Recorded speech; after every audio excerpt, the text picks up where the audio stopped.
நீங்க உலகத்தால ஒரு அடையாளப்படுத்தப்பட்டீங்கன்னா அந்த அடையாளத்தில் நிலைச்சிருக்குன்னு விரும்பாதீங்க. உங்களுக்குள்ள ஒரு அடையாளம் இருக்கு. அந்த அடையாளம் பரிசுத்த ஆவியானவர்கள் கொடுக்கப்பட்ட அடையாளம். அதுதான் வல்லமையின் அடையாளம். இந்த பரிசுத்த ஆவியானுடைய அடையாளத்தை தரித்து கொண்டிருக்கும் போது உங்களை குறித்து மனுஷனுடைய பார்வைகளை பயப்படாதீங்க. வேலை என்ன? சில நேரம் ஒரு இடத்துல போயிருப்போம், ஒரு இடத்துக்கு ஏதோ ஒரு காரியம் செய்ய சொல்லி கூப்பிட்டுருப்பாங்க. நம்ம வேற ஏதாவது காரியத்தில் ஈடுபட்டோம்னா அவங்க சொல்லுவாங்க, வேலை என்ன, எதுக்கு வந்த, அந்த வேலையை மட்டும் பாரு. இப்படி சொல்லும் போது நம்ம என்ன செஞ்சிருவோம்? அவங்க வார்த்தைக்கு செவி கொடுத்து விட்டுட்டு நம்ம வாடுக்கு மனமடிவாய் போயிடுவோம். ஆனால் உங்களுக்குள்ள இருக்கிற இந்த வல்லமையை வெளிப்படுத்த முடியாத தேவன் அங்கே கொண்டு போயிருக்கிற நீங்கள் உணர்வடைஞ்சாதான் அது கிரியை செய்ய ஆரம்பிக்கும். ஸ்தேவான் அதை ஒரு நாள் மாற்றிக்கல. எல்லாரும் நான் இப்படி விசுவாசிக்கிறேன், அங்கே இருக்க ஜனங்கள் மாத்திரம் இல்லை, அப்போஸ்தலர் கூட ஸ்தேவானை கண்டிச்சிருப்பாங்க.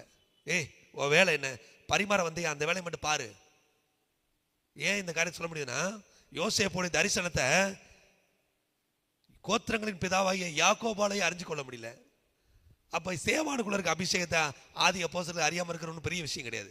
ஆகையால் உங்கள் அபிஷேகங்களையும் உங்கள் வல்லமைகளையும் உங்களுக்குள்ள பரிசுத்த ஆவியான் வெளிப்படுறதையும் உங்க கூட இருக்கிறவங்க புரிஞ்சுக்கலன்றதுக்காக நீங்க என்ன செயல்பட வேண்டாம், அதை குறித்து சஞ்சலப்படாதீங்க. நீங்க அதை வெளிப்படுத்த ஆரம்பிங்க.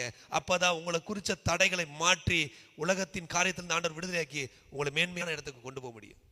இது உயர்வு கிடைக்குமா கிடைக்காத அதை பத்திலாம் கவலைப்படாதீங்க. உங்களுக்குள்ள இருக்க அந்த வல்லமையின் ஆவியானவர் செயல்படுறதுக்கு இடம் கொடுங்க.